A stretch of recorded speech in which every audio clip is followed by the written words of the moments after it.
This is the Cereal and Midnight podcast.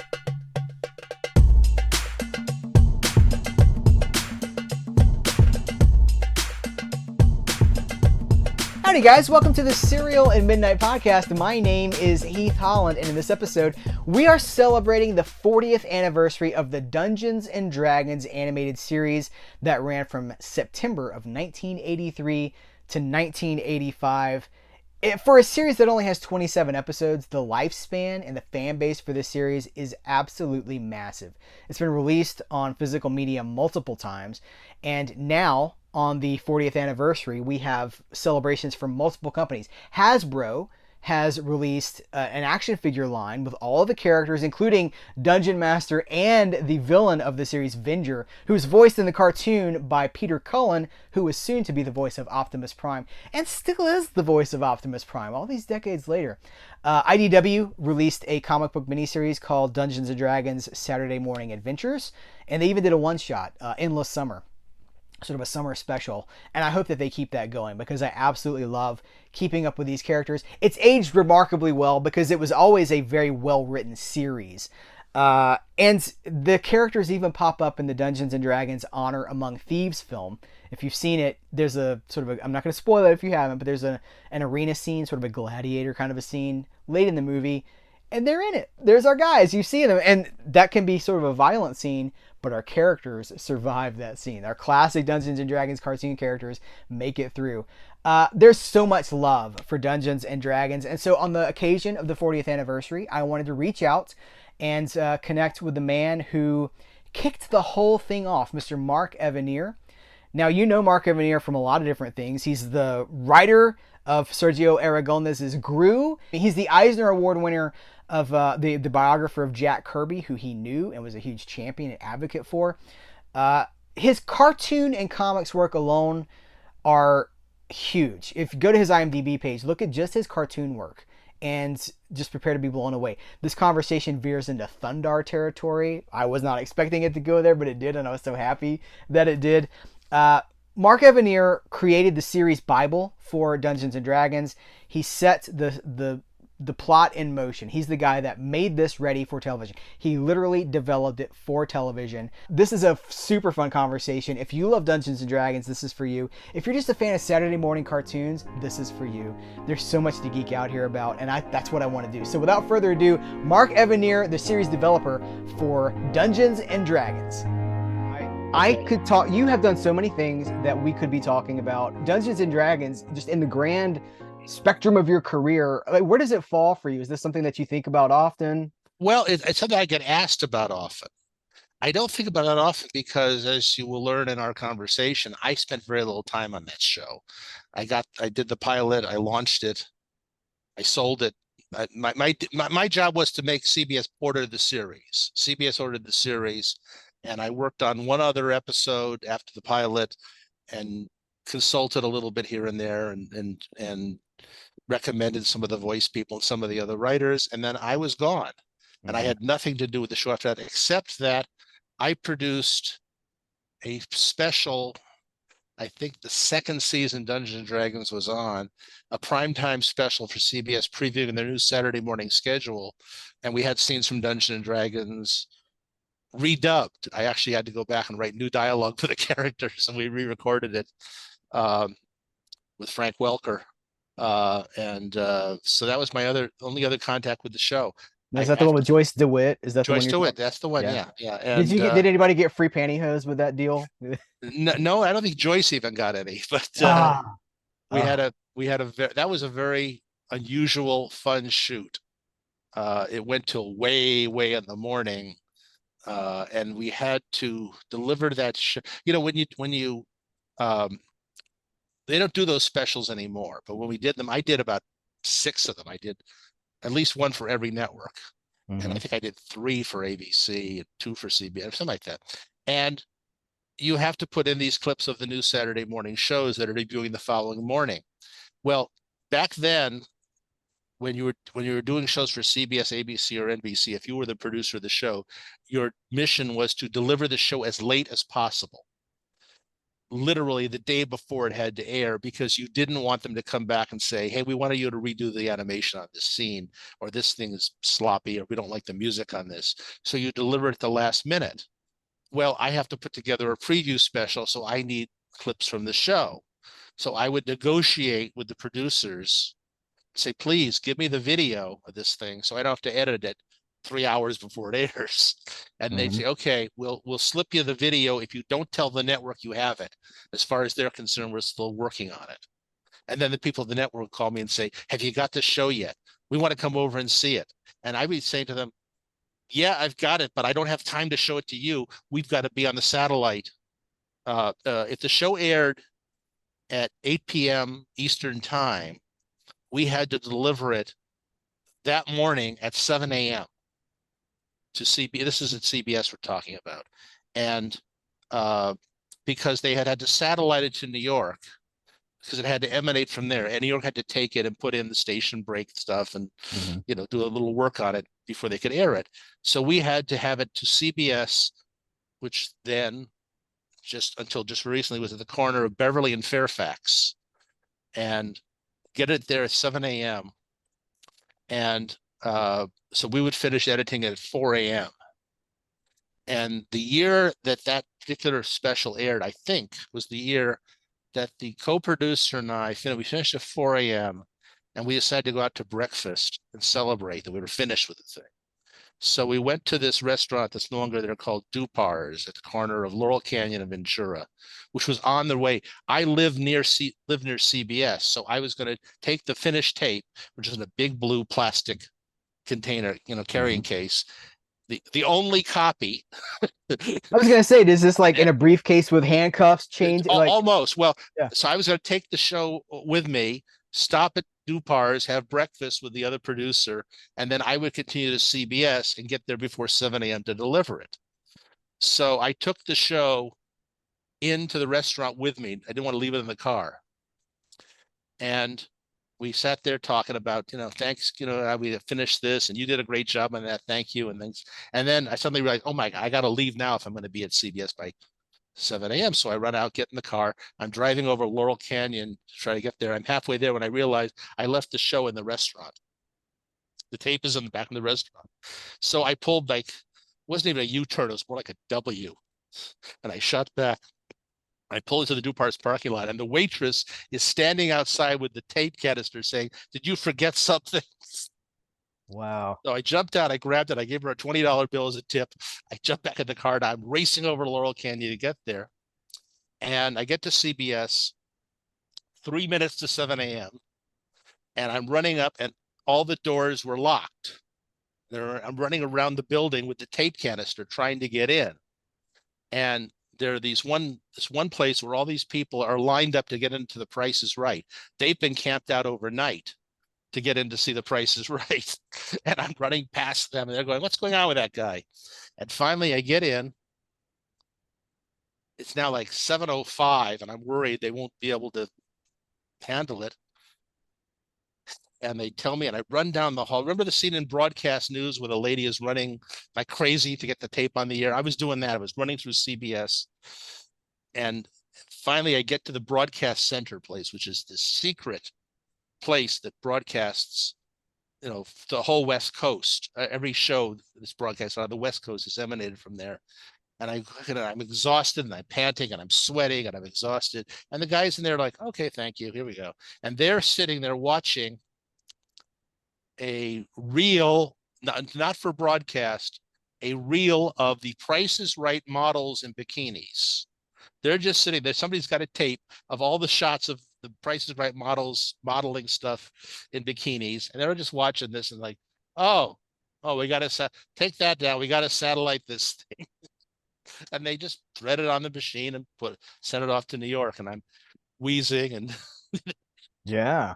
That's incredible. Wow, yeah, what a close call. What if I mean, what if you hadn't made it? What something happens in would. this? Well, I was telling myself they've got to make an accommodation. They can't not run the show. They'll do something.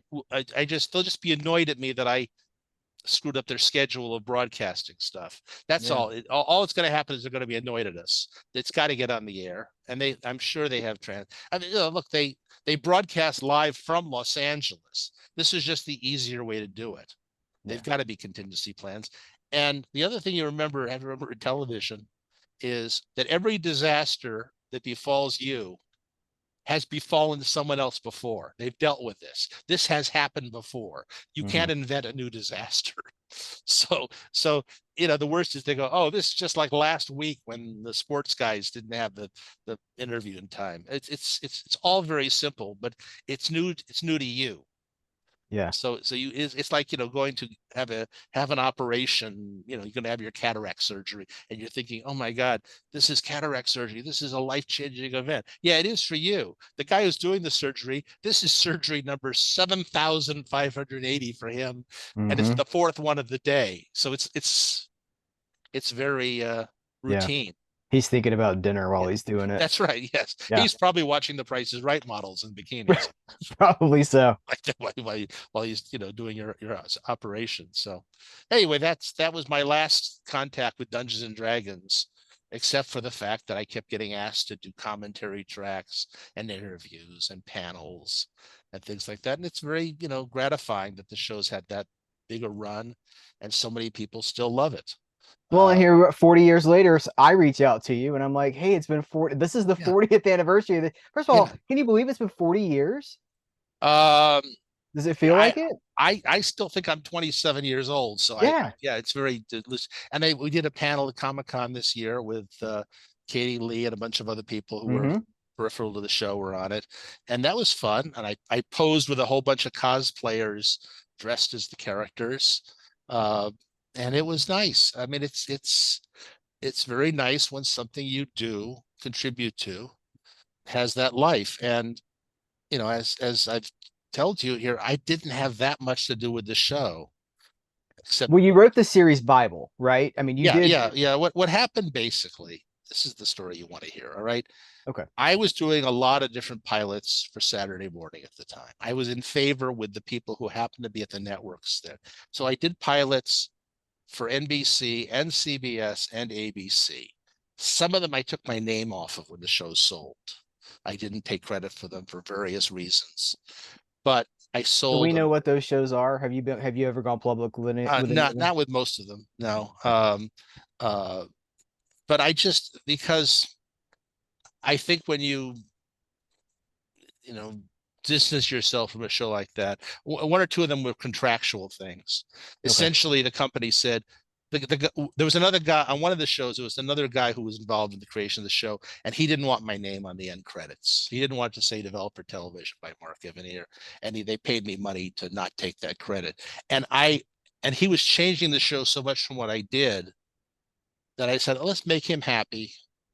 I'll just take the money and take my name off it. So, they wouldn't cause a problem today, but I think it'd be unethical to go Yeah. public with it. Um, and some of the shows I just didn't want to be associated with. And but I did pilots. I think I probably sold 9 shows, 10 shows, on all 3 networks. And it was one year. I'm not sure if it was I guess it was the year of Dungeons and Dragons when I sold a show on CBS and one on ABC and one on NBC. And I did the pilots that sold the shows. Um, and what had happened is that Marvel Productions was this animation studio that was trying to very hard to do cartoons that weren't shows that weren't based on Marvel characters. They could do the Fantastic Four and such, but they wanted to be thought of as a studio that offered more than that, including much more cartoony things. Hmm. And uh, they had developed the year before they had developed a show which is a little like Dungeons and Dragons. A friend of mine named Dennis Marks had done the main development work on that show for NBC, and it was called something like Magic and Monsters or Monsters and Magic, or I think it was M&M something, and it hadn't sold. And uh, at some point, and I was not present, I was not involved in this. Somebody said, "Hey, let's make it Dungeons and Dragons. Let's get the rights to the actual property instead of making it like a knockoff of Dungeons and Dragons. Let's do the real thing." So they made a deal with Gary Gygax or whoever you made a deal with for that, Hmm. and they started developing this show. And they used what Dennis had done as kind of a skeleton, and other people, quite a few other people besides me, were involved in converting that show to Dungeons and Dragons. And I have no idea how much of the previous show wound up in Dungeons and Dragons. And other writers worked on it. And what frequently happens, because I get called in a lot on this, is that when a show passes through lots of different writers, it keeps expanding. People keep adding new characters, people keep adding new menaces, people keep adding new villains, and they don't take anything away. So the show gets bloated. And CBS wanted to buy this Dungeons and Dragons show for a couple of reasons. Not the least of which is they thought it was a commercial show that people would want to watch if it was done properly, but also because they wanted to buy a show from Marvel. They didn't want to buy all their schedule from Hanna-Barbera, which was the alternative. And you discover, if you were a network, if you bought all your shows from Hanna-Barbera and everybody else bought all their shows from Hanna-Barbera, Hanna-Barbera didn't really care which one did better, because Hanna-Barbera would have a show on ABC opposite a show on CBS opposite a show on NBC. And why should they care which one gets the highest ratings or which one's the better show? So Marvel wanted to buy this thing and they couldn't. The lady at CBS who was in charge of uh, buying shows was a woman named Judy Price, who had previously been the person at ABC who had hired me to write some of their pilots over there. Since I did a pilot for Daredevil for Marvel Productions for ABC, which they almost bought. It got on the schedule and then it fell off because Hanna-Barbera did an end run and offered them something else cheaper to replace it, which Hanna-Barbera was capable of doing. Um, and all the time I'm doing this Dungeons and Dragons thing, there's a very real possibility in everybody's head that Hanna-Barbera will suddenly come in and offer CBS a deal they can't say no to for something if they can kick Dungeons and Dragons off the schedule. That didn't happen in this case. But Judy said to the people at Marvel Productions, "I can't buy this show. The Bible and the pilot script doesn't make any sense. I don't like the pilot script. It isn't very good. It doesn't show us how the show works. The Bible is full of stuff I can't figure out. You need a fresh look. Your guys can't do this. Why don't you get Mark Evanier?" And I don't remember if Judy called me first or Marvel called me first. The guy at Marvel was named Lee Gunther, and I had worked for him before, and I had lunch with Lee a few times, and we talked about projects. And he called me up and he said, "I really need you to," he said Lee was always apocalyptic. "We got to get this, or we're all dead. We got this. We're doomed if we don't sell this show," which was not probably true. And he said, "You've got to do this for me, Mark. And you've got, if we don't sell this show, the studio will close down. We'll go out of business." I don't believe that for a minute, No pressure. but people in television tend to get very emotional about the next sale. Yeah. And I said, "When do you need it?" And I don't remember exactly the days involved, but basically I had about 3 days for a Bible and a pilot script. I mean, if I'd taken 4, again, they would have bent the schedule for that. But CBS was committed to locking down the schedule on a certain date, and it would be better if they didn't postpone it for me. Yeah.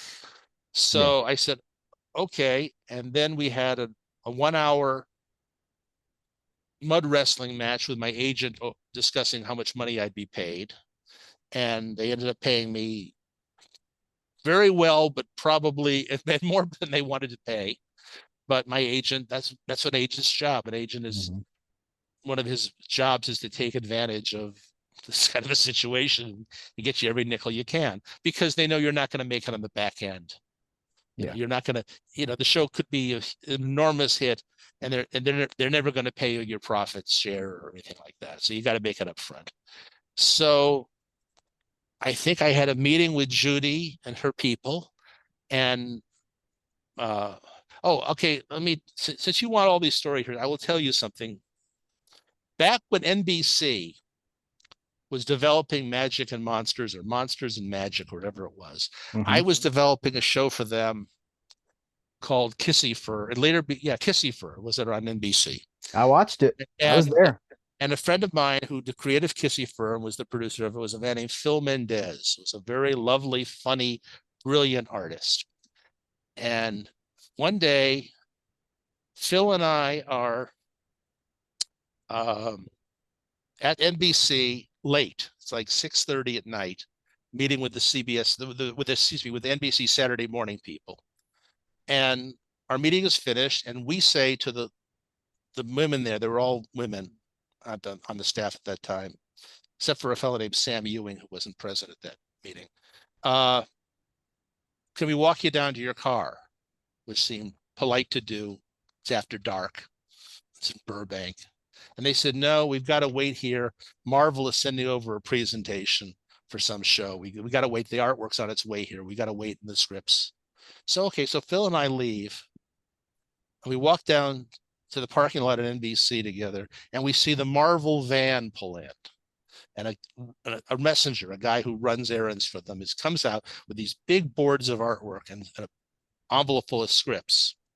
And for no visible reason, I think to make Phil laugh, because Phil was a great laugher. I said to the guy, "Is that the presentation for Magic and Monsters, or whatever the name of the show was?" I remembered it then. And the guy goes, "Yeah." I said, "Here, we'll take that." And he handed it to us, and he gets in the van and drives off. And we're staying there with Marvel's production, which is competing with our show for a time Yeah. slot on the schedule. So we're just laughing at the fact that we've got Marvel's presentation. And our first thought was to call Marvel, anonymously and say, "We've got your presentation here. If you ever want to see it again," there was a fellow named Don Jurwich who was one of the producers there at the moment. We said, "If you really want to see it again, send Don Jurwich out naked with $25,000." Because we thought Don would enjoy being sent out naked with $25,000. He would Yeah. have. And then Phil's idea was, let's go someplace, find some art supplies, and he would redraw the presentation in about 3 minutes with stick figures and make it look stupid. And I'd rewrite the presentation. And we thought, oh, we're just keeping those ladies waiting from dinner. So we took it up and turned it in.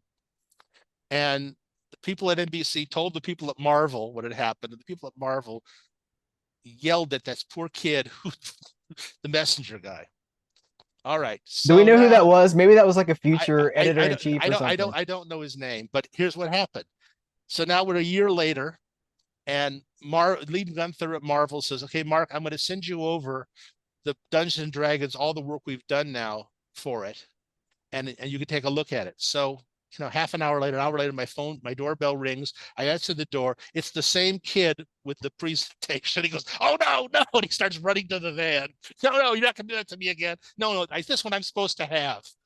So, I just so wanted to be somebody like Joe Quesada that went it on it to be it this huge. it it could have been, for all I know. Yeah, Someday I will walk into an executive suite and that old guy go, "Oh, you're the guy who thought it was so funny to take the presentation, right?" Uh, anyway, so they sent me the Dungeons and Dragons thing. I read it over and I thought, this thing has too damn many characters in it. It's just loaded with too many stupid premises, and there's a good show in here, but I've got to dig it out. So a lot of what I did was throwing stuff out. There were ideas, there were other monsters in it besides Tiamat. There was other recurring dragons. There was a character who popped up.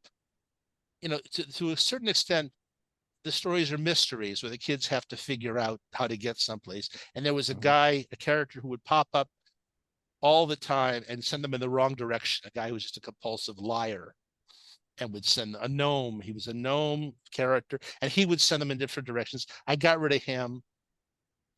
Uh, I changed a couple of the descriptions of the characters. The character as Eric was named Percy. And I thought Percy was a name that at that time people were using as a joke for a gay character. So I made him Eric. It just, and I think there were a few other name changes and things like that. And I gave the characters whatever backstory I could and simplified it. given that I was basically had 24 hours to write the Bible in. Mhm. And then in the Bible, I wrote 5 or 6 ideas for other episodes. I haven't looked at this thing in 20 years. I Yeah. know it's on the internet someplace. I'll send you a link. Yeah, it's No, out there. You no, can. anyway, and I wrote a couple of plots, and Judy Price calls me the next morning and says, "This is great. Write that script." She picked the plot that I had, which I think we later took out of the Bible. If it's not in the finished Bible, I think we took it out of the Bible because I was writing the pilot of it, and I wrote the script in, you know, day and a half, 2 days tops, and handed it in. And I get a call from Judy saying, um, "This is exactly what we needed. Thank you. We're going to pick up the show." And then half an hour later, I get a call from Lee Gunther, who obviously has told Judy, "Don't tell Mark. Let me be the one to tell him." And so Lee goes, "Mark, I got some great news you won't believe." And I go, "Oh, really, Lee? What is it?" He says, "They're picking up the show. You did it." I go, "Really?" And then I had a couple of more meetings to do other drafts on the pilot, to revise some things. We got some notes. We fixed some things. I remember a fellow named Bob Richardson, who was one of the main producers of the show, got involved at that point. He had some points of view in it. And we finished the script, and they had me start on another one. And at that point, they made me an offer to be the story editor, or the showrunner of the show. And I had other offers at the time. I had other things I was committed to, and I thought, I can't do all these things. Something's got to go. So I recommended that as a story editor, I recommended 2 friends of mine who both did some work on the show, though they were not staff. Did not become staff. Steve Gerber and Buzz Dixon both did something on the show. And then Hank Soroyan called me. Now, Hank, I knew for years. Hank and I used to share an office in Hanna-Barbera. He was story editing Laverne and Shirley in the Army, and I was story editing Richie Rich, and we shared an office. And I was almost never there because I was doing other stuff all the time. When I was working for Hanna-Barbera, it was my side job from. I was writing these variety specials for Sid and Marty Krofft, that I would just pop into Hanna-Barbera for 3 or 4 hours a week and pick up my mail and stuff. I was also running the Hanna-Barbera comic book department at the same time. So Hank and I were old friends, and Hank had been assigned, and he was like an interim story editor before they settled in, and he was going to voice direct the show and cast it. And I gave him some suggestions on casting. Um, Peter Cullen was my suggestion. I said, for the unicorn, you're gonna audition everybody and give it to Frank Welker. And I auditioned everybody and gave it to Frank Welker. And I suggested a few other people who didn't get picked. Oddly enough, Sidney Miller was hired to play the Dungeon Master. I knew Sidney. I was working with him on one of the Croft shows, and I didn't suggest him for that. And Hank put together a very, very good cast, and he was a very good voice director. Mhm. And he would keep me posted on things. He called me up every so often. I had built into my contract on the pilot script that any changes that had to be made on the script, I had to make. They couldn't rewrite me. And Hank came to me and said, "Will you trust me to rewrite you?" And I said, "Yes, I'll trust you." So I called Lee Gunther and I said, "Okay, that clause that says you guys can't rewrite me? Well, Hank, I'm expanding it. Hank can rewrite me if necessary." So I did a certain number of revisions of the pilot, and then anything else that was done, Hank did. And then the episode that I wrote, the second one, I wrote an outline for it, and then suddenly they came to me and they said, "We need this like tomorrow," and that was a deadline I could not meet because I was doing something else that had to be in tomorrow. Right. And so I just backed off on that and said, "Give it to somebody else to finish." And I think they gave it to Kimmer Ringwald, if I'm not mistaken, or somebody else. There's another name on that script.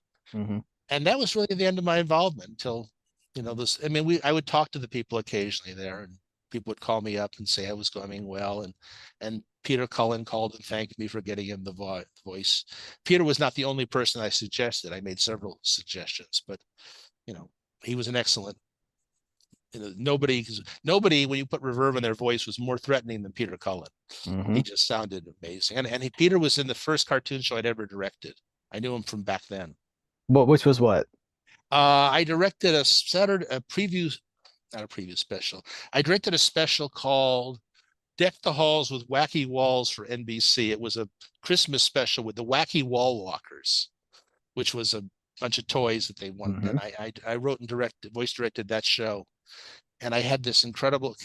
Basically, what happened was that I'd written the show, and this was being produced by NBC. There was an animation company as a subcontract that was going to do the animation, but NBC owned this show.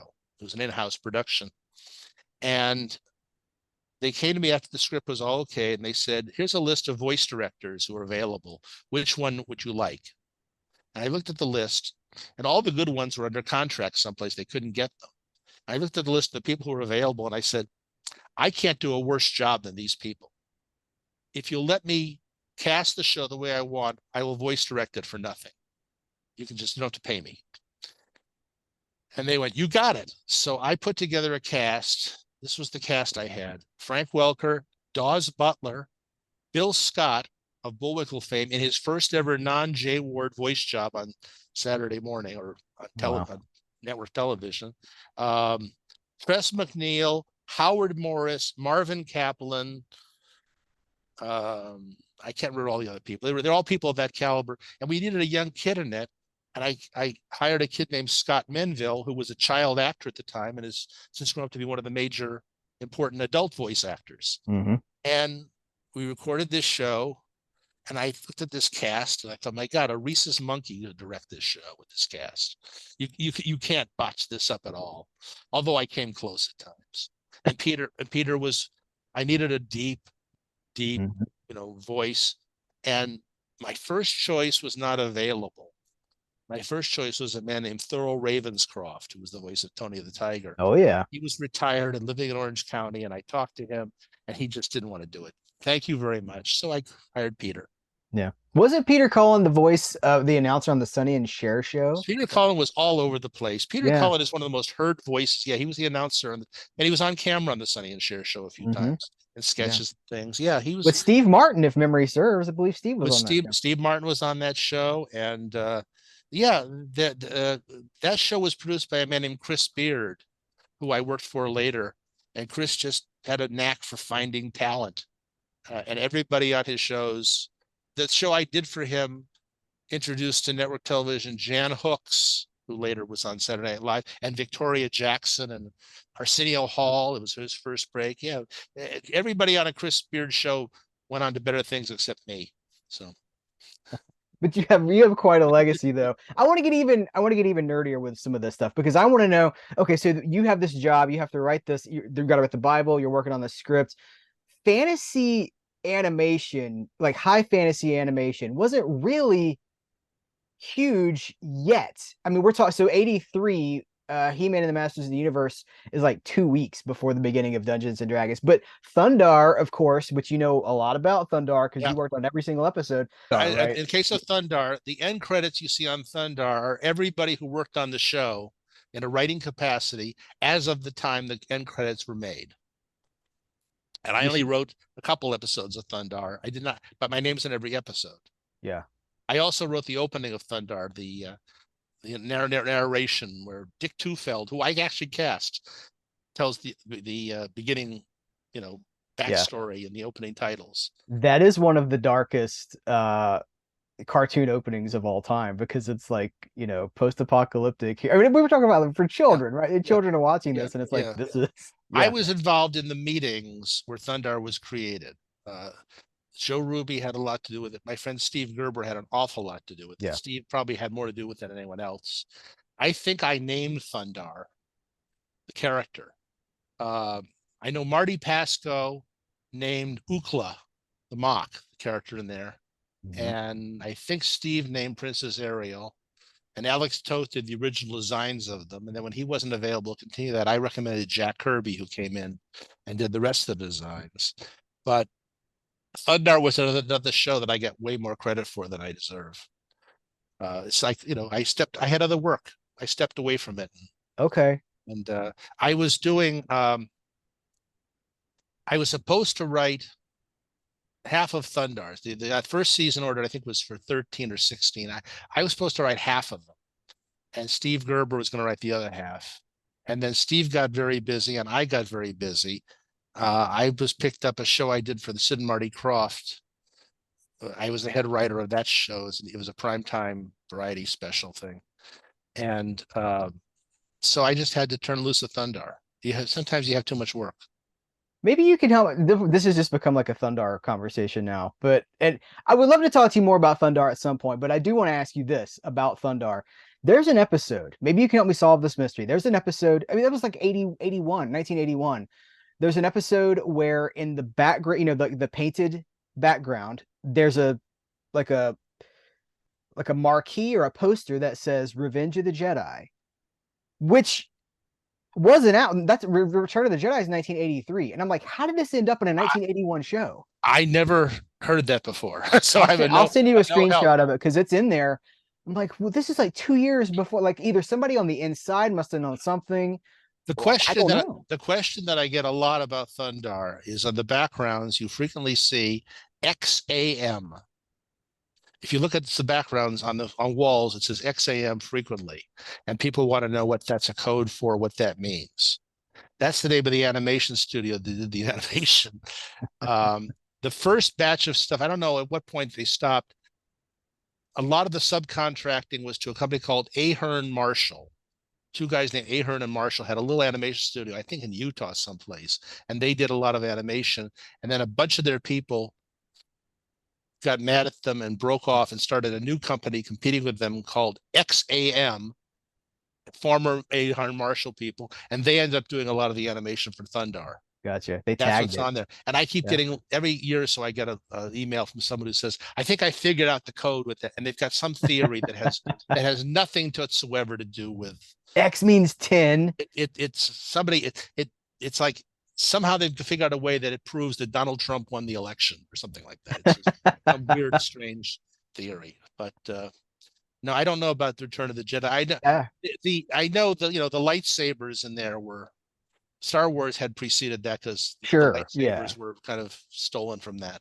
Well, But and there's so many. You see the influence of Star Wars on everything that came after it, and there's even the Dungeons and Dragons. There's an episode with basically Ewoks. I mean, it's like that stuff had a long impact. But here's what I wanted. This is where I'm getting at. Like in high fantasy on television at that time wasn't really a thing yet. So I was kind of curious what influences you're drawing on. I'm guessing comic books, yeah, right? comic book, sure. Yeah, Yeah.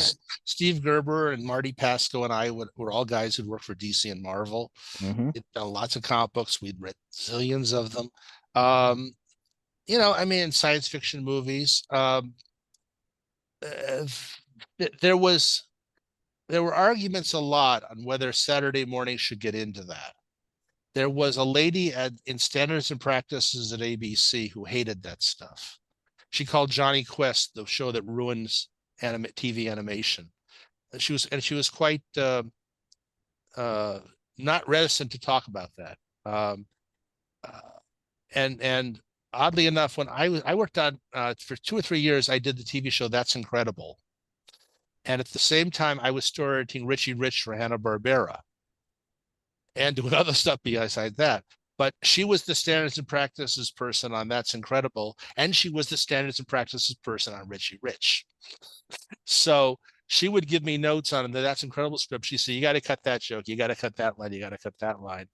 And then she'd give me things on Richie Rich. You got to cut that joke. You got to cut that line.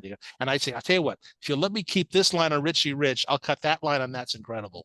And we make a deal because you always had to barter with these people. Yeah. Okay, they would demand more cuts than they expected to get. And if they wanted to cut, 3 things, they'd tell you to cut 9 and then sacrifice the other 6 to get the 3 they wanted. Mm-hmm. And then I'd find out that Hanna-Barbera, after I'd talk her out of the cuts in Richie Rich, I would find out Hanna-Barbera had cut the stuff out themselves. So I was wasting my time fighting. Well, see, Ironically. that's an area I wanted to go down that avenue because I am wondering, Dungeons and Dragons and Thunder the Barbarian. I mean, the 80s are a transformative era for cartoons and for comics and for culture in general. There, it is the era of the Satanic Panic. Was there any sort of moral pushback against the work that you were doing at the time? I think that stuff gets way exaggerated. I think there was very little of it. The networks have been known to go apoplectic if they get two letters from someone. And if you and I were producing a show, now let's go back to the 80s here because it's changed a Okay. lot now. But in the 80s, if you and I were producing a show for any of the networks, primetime animation, whatever it was, someone would come to us and they'd say, you have to cut these 7 things out of the show. And we'd say, they're fine. And we'd argue them. And we would always talk them out of a few. You could always talk them out of a few. And then they'd say, okay, um, because these will cause us trouble. These will get protests. These will be objected. They're Mhm. not, except for this one lady I mentioned who was on a holy mission to launder Saturday morning television. The rest of the standards and practices people, their attitude was, hey, listen, I didn't make the rules. I'm just the umpire here. I think it's dumb too, but we have to cut this kind of a joke. We've gotten problems with this kind of joke and things like that. Very rarely, but sometimes they would have a good point. There were certain things that they asked us to take out of the show. I went, yeah, you're right. We shouldn't do that because kids are watching this stuff. Um, and so then they would get protests, but they would be protests about something that nobody flagged. They were always wrong about what people would object to. I can't tell you how many times on TV shows I worked on, and there was a joke, and I'd say, I'm not cutting it. And they say, oh, we're going to get tons of mail. And I'd say, well, then we'll deal with the tons of mail. Too bad. And the joke would go in, it would air, and 60 million people would see it, and nobody would object to that joke. They'd complain about something else. Dungeons and Dragons was canceled because CBS felt the ratings were trending downward and that it didn't warrant another season. And it's the people who love the show might want to dramatize it and say, oh, it was taken off the air because it was too adult, or and it was a very good show, and it was more adult than a lot of stuff on Saturday morning. But that wasn't the cause of its demise. The cause of its demise was that the audience was beginning to lose interest in it, which I wouldn't have, but Did you keep up with it when you walked away from it? Did you ever watch I it? didn't watch it every week. No, I think I didn't. Somebody gave me a VHS tape one day of all the episodes. They gave me a comic convention and handed it to me. Have you got all the episodes of Dungeons and Dragons? And I said, no, I don't. Here. So I took it home and I put it in. I watched like one episode a day for a couple of weeks, and yeah, it's a good show. It was It's a well done. good show. It's a Yeah, really good show. It's yeah. smartly written. It's better than a lot of when so many shows during that era were just commercials for toys, and that's all they were supposed to be. People like you, people like the writers, elevated them to so much more than they could have been. Dungeons and Dragons is one of the best written shows of that era, and I It want to thank was you for it, it that. was a very well. I only get a tiny piece of that. I only But wrote. you've set the wheels in motion. You set Yeah, the yeah, example. yeah. You But wrote. they also hired good writers. They did. They Yeah. hired some very good people, and there were good people working behind the scenes also. There's no great show that only has one good person on it. Hmm. And I think one of the things that helped that show along a lot was the art staff. If you wrote something for that show, you knew it was going to get drawn right. You knew that it was going to get drawn by people who understood adventure illustration. Hmm. When you were working at Hanna-Barbera, I kept being asked to write Super Friends, and I never did. But Super Friends was a show I watched a couple of times, and you could see that sometimes the episodes were being drawn by guys who should have been drawing Yogi Bear.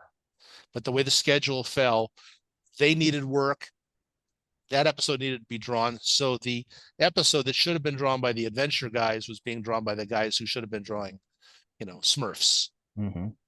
And there was a lot of that because nobody, Hanna-Barbera had some amazingly versatile artists working not only in the studio, but at the subcontracting houses around the world, in Korea and places like that. And sometimes with the ridiculous schedules those shows had to be done on, and with the fact that sometimes there was a shortage of good artists, um, an episode just got to the wrong crew and they did their best on it. And their best was not right. But Dungeons and Dragons had a very, very good artist crew. Just the characters were well designed, the Hmm. backgrounds were beautiful, the animation was cut above what a lot of other studios were doing at the time. Takashi got the credit on a lot of that stuff, and he was wonderful. But so were quite a few other people writing. Like my friend Bob Klein was one of the main designers in that show, and he did a wonderful job on it.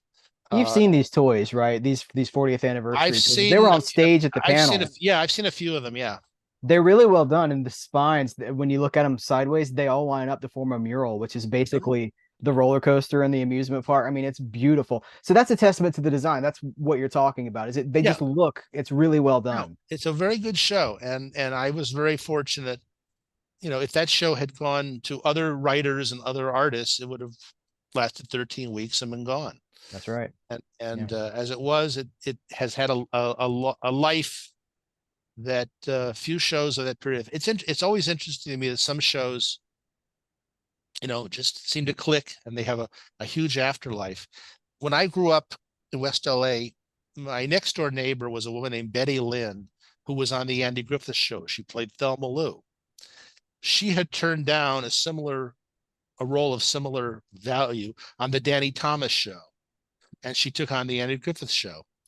And for the rest of her life, people were paying Thelma Lou to do autographs. And so she retired to a community called Mount Airy in North Carolina, which is more or I've been less, there. yeah. Yeah. And It's great. she was the town celebrity. I went there. I took her out to dinner, and it was like I was walking in the restaurant with Princess Margaret or something like that. She was royalty in that town. They wouldn't have given her any attention back here in LA. She was just an actress on a canceled sitcom. But over there, that was, Andy Griffith Show was sacred. Hmm. And she took me to the Andy Griffith Museum and stuff like that. Well, the Danny Thomas Show was at its time as successful as the Andy Griffith Show, but which one is remembered? Which one reruns constantly all over television? The Danny Thomas shows you can barely find. People don't dress up like the characters. People don't remember quote the lines from it. Uh, there's 3 or 4 people in this country who make a living as Barney Fife impersonators, professional Barney Fife impersonators. They go to parties or they work at Mount Airy or they go part of tourist attractions. Nobody is a professional Sid Belton imitator. Sid played Danny's manager. It just has, it's just like, Star Trek lives on. Some other Hmm. good science fiction shows you and I could name don't have the same staying power.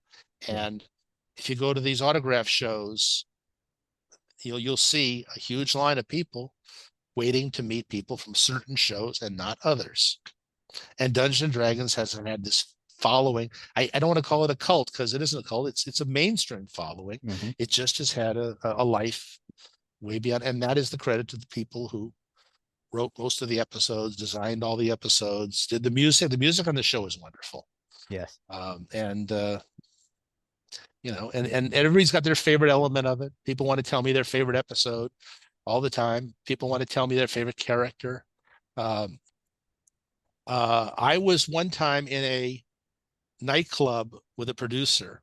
He wanted to go out for the evening. And the waitress, who was extremely beautiful, is passing our table and she hears us talking about cartoons. This producer wanted me to do a cartoon series. And she goes, "Oh, you guys into cartoons? I love cartoons." And uh, the producer says to her, "What's your favorite cartoon show?" And she says, "Oh, I love watching the Garfield cartoons. They're just wonderful. I watch them all the time." And he says, "Well, my friend here produced all the Garfield cartoon shows and wrote them all." And she gives it kind of like a, "Yeah, right." Yeah, like because as you may not know, men have been known to lie to attractive women. Hmm. And then he says to her, "Did you ever like any adventure shows, any of the superhero shows?" And she says, "Oh, I used to wish I was the black girl in Dungeons and Dragons." This is a black lady. And she says, "I just used to fantasize I was her." And he says to me, "Mark, didn't you create that show?" And I said, "Well, I didn't create the show. I did work on it." And she goes, "Yeah, yeah, okay, fine." And then later on, she apparently went in the back room and there was a computer and she Googled just to see, what liars those people are. And she found my picture on Wikipedia. and she followed the page and says, I know she went to the Garfield page and found Dungeons and Dragons, or she went to the Dungeons and Dragons, found Garfield, and she came back and apologized to me because it's one of those weird coincidences that happens in this world. Well, you've had a big impact. Your work has Well, reached a well, yeah, lot of people. well, The it's humility is great, right? But you were the author of a lot of great stories that mean a lot to a lot of people. oh, So okay, okay. That you can say that about anybody who's had a long career, probably. If you work in television long enough, you will do something that people remember. I You appreciate your things that people. humility, It's not but humility; it's reality. okay. It's very important. I think it's very important to not mistake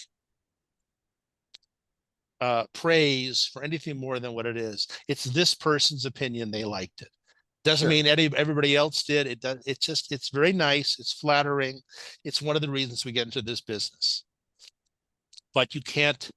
I just know too many people who've let it go to their head and been very Yeah. stupid about it. So I try to err on the side of going. I thank you very much, but Yeah. Well, how about this? For your part in that ensemble creation, I thank you.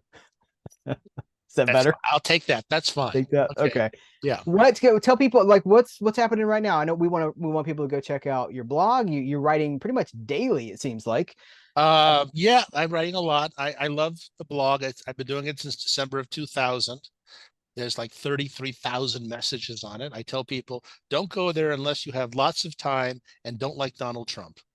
Uh, and uh, because it's fun to sit down and write something that's just mine. Mhm. I don't have to please anybody else. I don't have to. I have no boss who tells me, well, why'd you rephrase that? It's all me. It doesn't pay really. I get some donations in occasionally, but it doesn't even pay for itself. The cost of maintain the blog online. But it's fun to do. I think in this world, if you're going to be a writer, you have to write some things for yourself. And I can write about anything I feel like, and I can tell these stories. If people are interested in Dungeons and Dragons, they can go to my blog, search for Dungeons and Dragons, and they'll probably find a few stories You will. Yeah, there's several on there. including some things I've told here.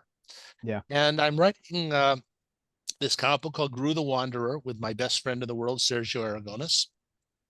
He writes it, I write it. We write together. At times we don't know who wrote what, but it's a Gru is collaboration. an institution. I mean, that Gru is Gru belongs in an institution, but Gru is like I mean it's amazing how long you and Sergio have worked on this creation and stuck with it and with things come and go and trends change. Gru has been this sort of constant. yeah, and I'm doing some TV shows. I'm writing some different things that I usually don't like to talk about these things until they're firm and have Sure. aired. Yeah.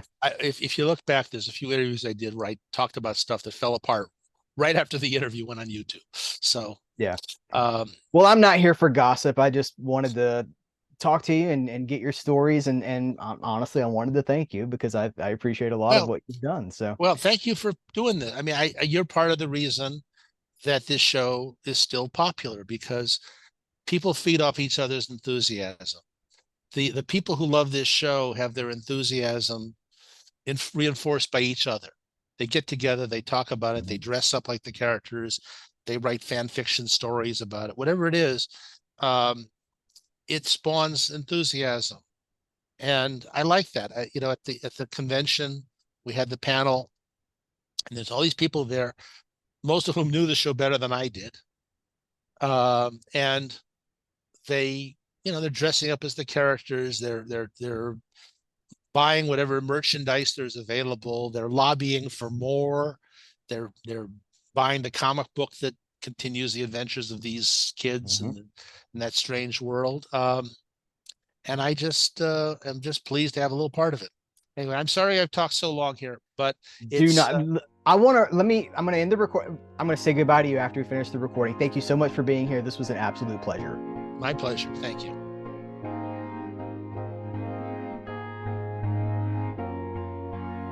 Couldn't you listen to the man talk all day long? The stories, just the casual stories that come out of this conversation about time and place and just the peek behind the business side of the animation industry that we all love so much. You know, there is a business side to Saturday morning cartoons, and it doesn't spoil the magic for me. It enhances the magic for me.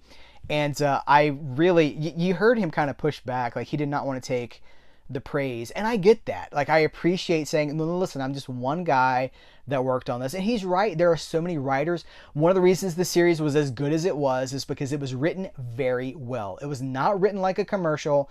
It was not written like, you know, just lazily, you know, how can we cut through this as quickly as possible? It was written with serious character development. And one of the things that comes through in the series, if you've never seen it, you got to check it out, is that though there is no like X-Files connecting mythology to the Dungeons and Dragons television series, there is a lot of character motivation that comes through as the series develops. If it had gone on longer, I'm curious to see what would have happened. Now look, I know we have this didn't come up in the interview, but there's sort of like there was an end story. The whole series, the kids are trying to get back home. They're trying to get back to our world. There was a definitive end that never actually happened. And then later, years later, a group of voice actors got together and kind of dramatized that script. I love that